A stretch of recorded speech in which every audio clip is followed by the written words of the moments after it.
I'm in Tennessee. Got a creek here, a couple hours to kill. It's 2:45. Found some other accesses further downstream that were official accesses, but they had gates on them. It says it closes at 6. What river access closes at 6 and gates you and tells you that you're going to get towed if you come in from your float trip late? I don't get that. But I'm doing the legwork of finding a creative access point. I found this where the road comes close. I don't see posted signs, but I've also done the Onyx app, and I know this is private. I also know there's a sign there that says be river responsible, and it's talking about not leaving trash and whatever. This is frequently used. It's obviously, there's a rub swing, there's lots of White Claw cans, and I'm gonna clean some of it. Here we go.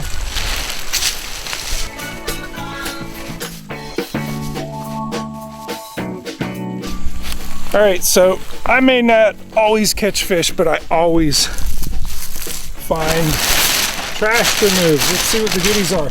Most of it's alcoholic beverage containers. I did find unfortunately, this is so sad, old fishing rod that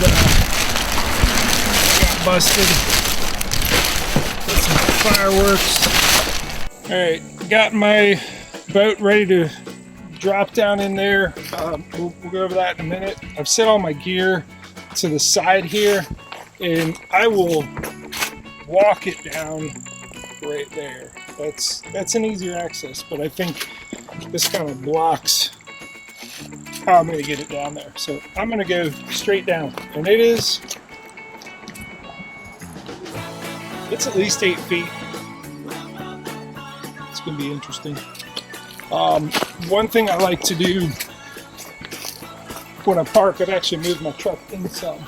I have been towed before for not having my vehicle, including the mirror, fully out of the, back from this white line. And it is. And I'm gonna just make it one step easier by putting my business card with the phone number right there to make it easier. If someone needs to call me, if someone needs to say, hey, get out of there. Okay, I'm coming. All right, let's do this deal with the strap. I got the Rogue Fishing Company drag strap here. Keep it short until I need it long. Right now I need it long. And I'm actually going to add a length to it. I'm just going to put an extra loop when I need to on there.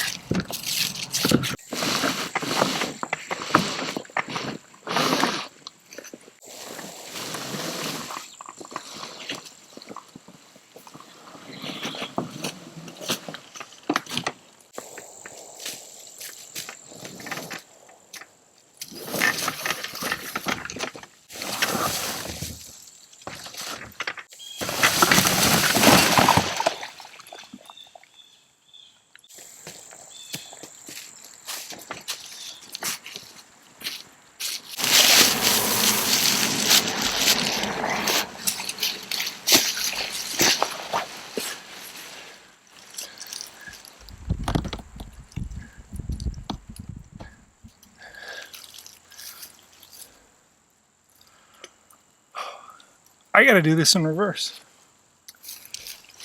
Probably in the dark. That's okay. How do I not fall all the way in?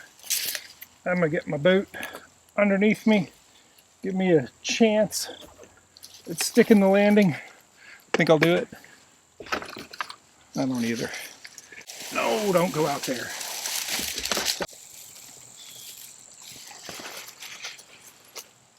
It's deep right there.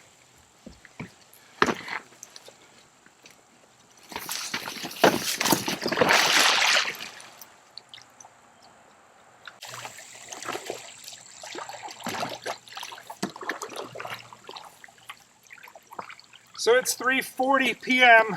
I don't have a whole lot of time, and that's why I do these creative access points, because I can't set up a float trip by myself. So this looks like good water. Let's go fish it.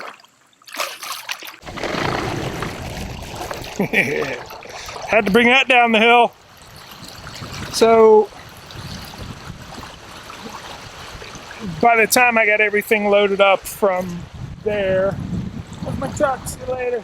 Be back in what? I got maybe 2.5 hours to fish.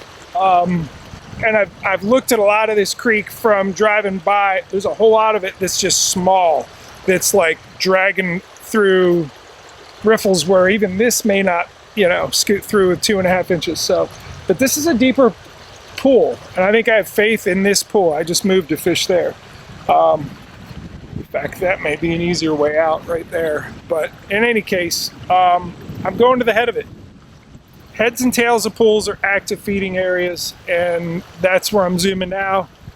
It's totally worth having dragged the Torpedo down to make quick work of exploring this. So I'm gonna put the camera down and start chucking a spinnerbait at the bank as I move to the head.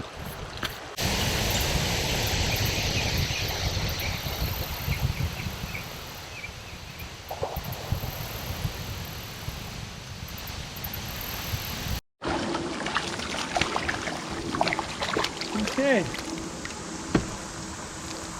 there's a smallmouth all the way up the top. There's the first one on the on that Legend Extreme.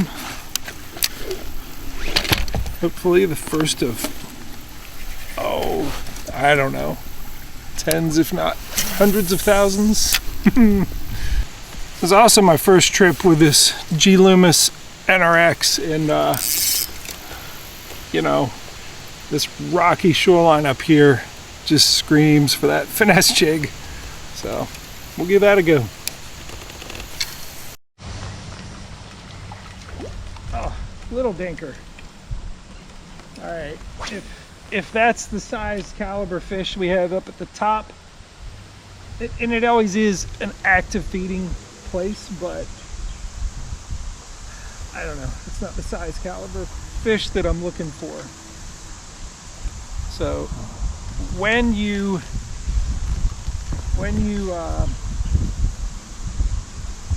snag, you gotta go get it.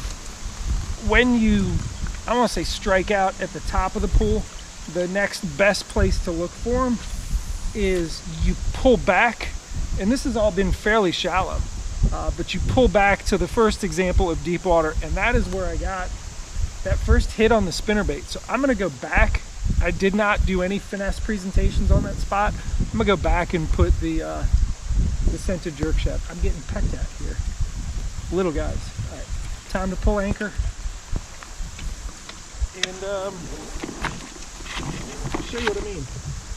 So this is the upstream terminus of a long, deep pool, and for sure, you know, we got a couple bites in there from smaller fish. What we're gonna do is we're gonna turn and look downstream.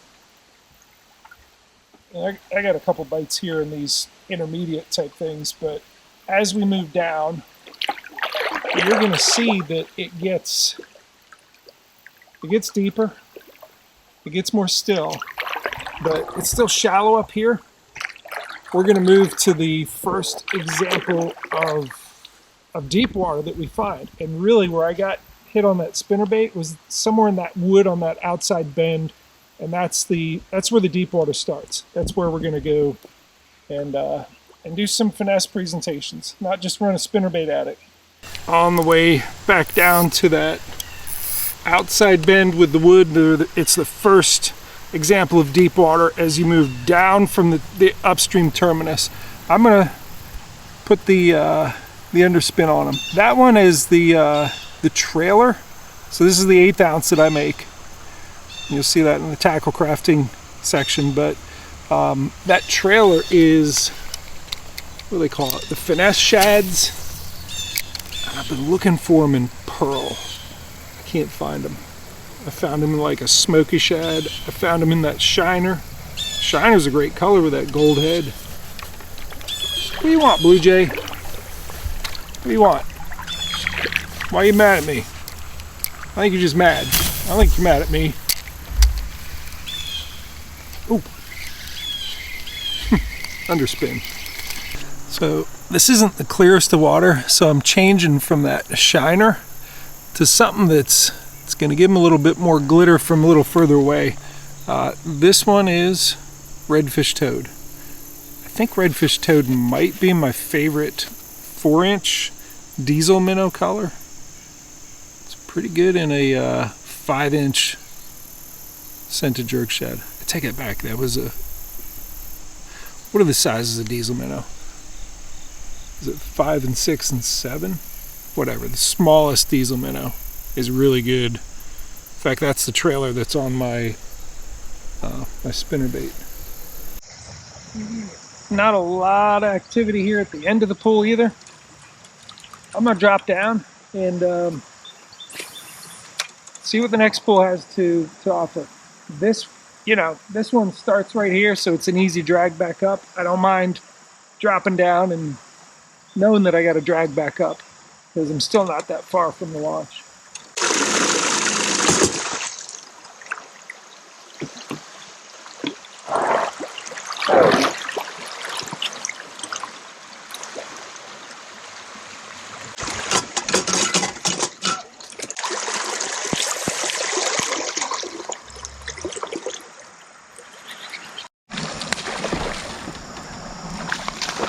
Okay, here we go. That's a good smallmouth on the black chicken pig. At the head of this pool, if I can ever, there we go. Nice one. Take a look at you. Alright, I figured there'd be some good ones in there. Did I do that, Cheerjaw? No, that was already there. So, black jigging pig. You're long. He's at least 18. Nice long skinny fish. Beautiful looking. We're going to take a look at where he was in just a minute here, but I forgot my board for the blotchy bass bonanza. That's all right. I think I'm gonna come back tomorrow and do a longer float. Let me get a quick pick here. Yay! And I'm tempted to leave my kayak here. I can get the cable it to a tree on this river bottom here somewhere. But I was starting to worry about, hey, was this a bust? I don't think so. GoPro start recording. That's not a bust. That's a long, skinny. He might be 19 inches. That's very cool. Say goodbye. See you later, fishy. Very cool. So I spent maybe too much time at that pool up there, but as soon as I'm at the head of this one, the current kind of rolls along here, and that fish hit somewhere between that rock and this one, and it's a current seam with, some kind of swirly stuff. That foam just kind of twists around there. I think he was just upstream from that rock. He was probably tucked right up in there, looking at stuff coming at him. And that black jig said, well, I'll give you something to chew on. But for perspective, there's the riffle, and then top of a very long pool. Alright, I think I'll be back here tomorrow.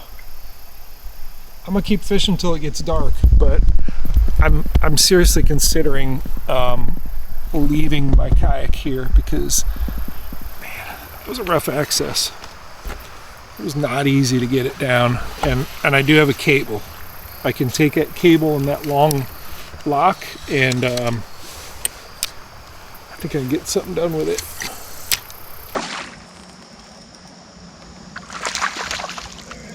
Not the only one at the head of this pool, and the black jig is doing some work. Got another one here. Oh, he's decent. Wants to stay down. He's moving. It feels like a better fish.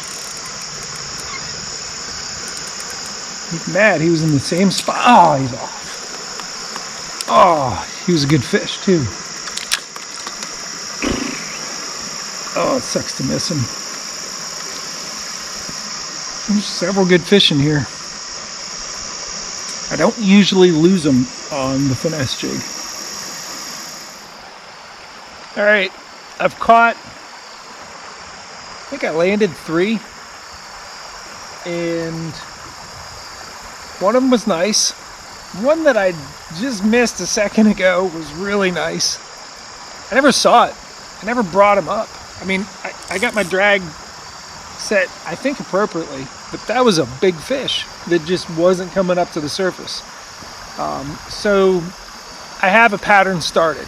You know, I'm confident in the type of, you know, eat spots, the feeding, you know, locations where I can put that black jig with the bat wings, the finesse jig. I'm coming back tomorrow. I'm running out of daylight. Am I taking all my gear out of here, which will be, if I drag it up there, by the time I'm done, it'll probably be in the dark. Maybe not. Or do I stow it here on this side, behind that tree, go up, get a cable, lock it, and then carry like the really valuable stuff up, basically leaving the boat. I think that's what I'm going to do. Because I'm going to be back here at daylight. So let's give it a shot. It's been a long time since I've just locked up a boat and left it. We'll see. Let's get going.